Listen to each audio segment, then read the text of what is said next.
अंदरूनी और बैरूनी सिक्योरिटी खदशात। वज़ीर आज़म की ज़ेर सदारत ISI हेडक्वार्टर्स में बड़ी बैठक। इंटेलिजेंस चीफ और वफाकी वज़रा शरीक। मुल्की सूरत हाल और अफगान अमन अमल पर ब्रीफिंग। सिक्योरिटी मामलात। वज़ीर आज़म की सरबराही में कमेटी तश्कील। शेख रशीद, फवाद चौधरी और कानून नाफिज करने वाले इदारों के नुमाइंदगान शामिल।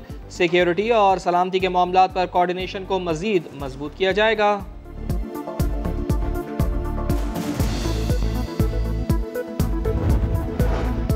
लाहौर के इलाके जौहर टाउन में धमाका। 6 साला बच्चे समेत 3 जाम बहक। 23 में से 6 जख्मियों की हालत तशवीशनाक।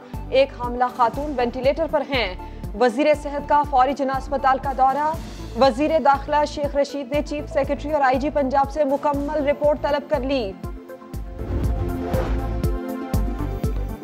धमाका कैसे हुआ, पुलिस और तफ्तीशी इदारों की तहकीकात जारी। CCPO लाहौर ने बम धमाके का शुबा जाहिर किया। IG पंजाब इनाम गनी कहते हैं सिक्योरिटी खदशात थे, अभी कुछ कहना कबल वक्त होगा। इस वक्त हम ज्यादा मेरे ख्याल में स्पेकुलेशंस पे ना जाएं तो ज्यादा अच्छा होगा। इस वक्त भी हमारी कोई 65 के करीब थ्रेट अलर्ट्स थी। इस मुल्क में सबसे ज्यादा जितनी भी टेररिस्ट एक्टिविटी हुई है उसमें जाहिर बात है बैरूनी हाथ होता है। ये पैराशूट के जरिए लाए गए हैं, ये पार्लियामेंट के स्टेक होल्डर नहीं। मरियम नवाज की हुकूमत पर तनकीद। कहा इनके स्टेक कहीं और जुड़े हैं। हुकूमत बचाने के लिए मुल्क को भी गिरवी रख सकते हैं।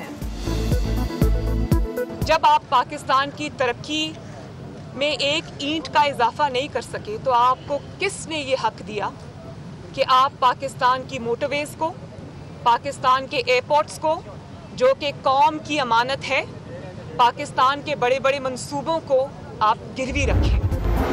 एवन फील्ड, अल अजीज़ी और फ्लैगशिप रेफरेंसेस में अपीलों की समाअत के दौरान अदालती मुआवन आज़म नज़ीर तारड़ की सरजनिश। जस्टिस आमिर फारूक ने कहा याद रहे आप यहाँ अदालती मुआवन के तौर पर मौजूद हैं, नवाज शरीफ के वकील की हैसियत से नहीं। सिर्फ मुतवाज़न बात करें। नवाज शरीफ की अदम मौजूदगी में अपीलों का मुस्तकबिल क्या होगा, अदालत ने फैसला महफूज कर लिया। ये पहला बजट है जिसमें गरीब आदमी का जिक्र तक नहीं। शाहिद खाकान अब्बासी का कौमी असेंबली में खिताब। कहा जिस पार्लियामान के मेंबरान टैक्स ना देते हों वो कैसे अवाम पर टैक्स लगाएंगे। ख्वाजा साद रफीक ने भी हुकूमत और वज़रा को निशाने पर लिया। बोले कोई कौम मुआशी खुद मुख्तारी के बगैर आज़ादी हासिल नहीं कर सकती।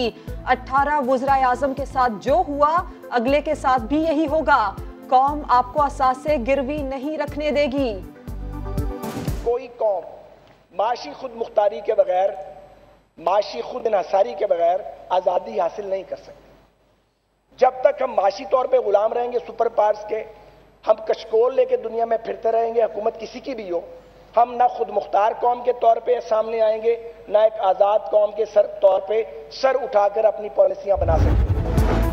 ऑपोजिशन असम्बली में 27.5 घंटे बोल चुकी, सुनने का हौसला नहीं। बाबर अवान के कायदे हिज़्ब इख्तिलाफ पर कड़ी तनकीद। कहा ऑपोजिशन लीडर ने 4 दिन उठक बैठक की, कमर में दर्द था, लंदन जाना था। वज़ीर आज़म के शिफाई बजट ने सारा दर्द दूर कर दिया।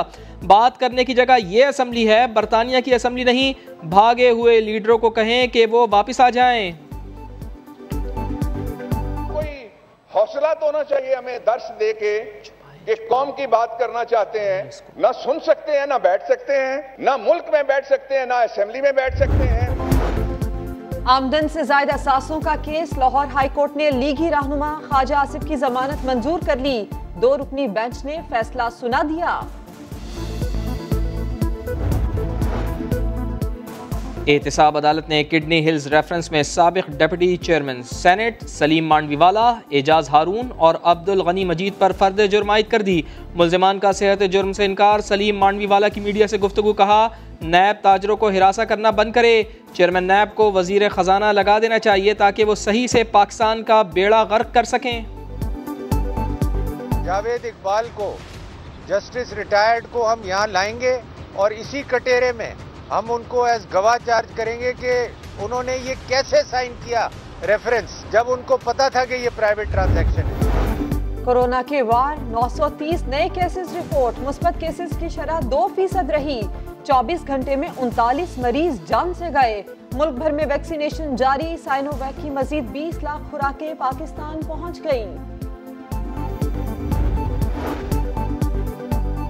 बिल्डिंग ना गिराएं, सिंध हुकूमत गिराएं, सारी बुराई खत्म हो जाएगी। सरबरा PSP मुस्तफ़ा कमाल के वार कहा, विफाक ने करप्शन का नारा लगाकर सिंध हुकूमत को खुली छुट्टी दे रखी है और सिंध हुकूमत करप्शन करके विफाक को तहफ़्फ़ुज़ दे रही है।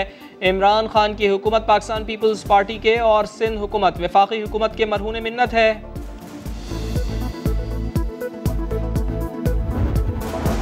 क्या पाकिस्तान ग्रे लिस्ट से निकलने में कामयाब होगा? वजीर खारजा शाह महमूद कुरैशी कहते हैं 27 में से 26 निकात पर अमल हो चुका।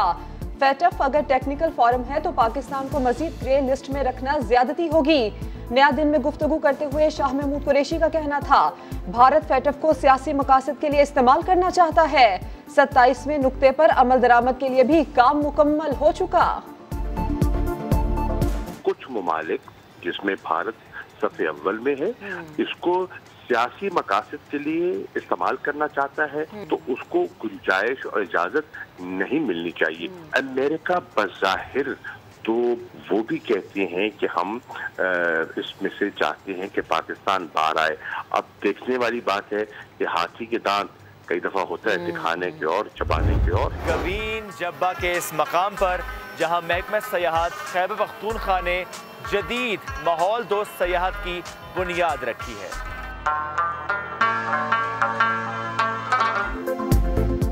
स्वात का जन्नत नज़ीर गांव गबीन जब्बा पहाड़ों के दामन में जदीद और माहौल फ्रेंडली पॉट्स, खूबसूरत भी और बेहतरीन सहूलत भी। पुख्तूनख्वा महकमा सयाहत पुख्ता रास्ता बनाने, सयाहत के फ़रोग़ में मसरूफ़।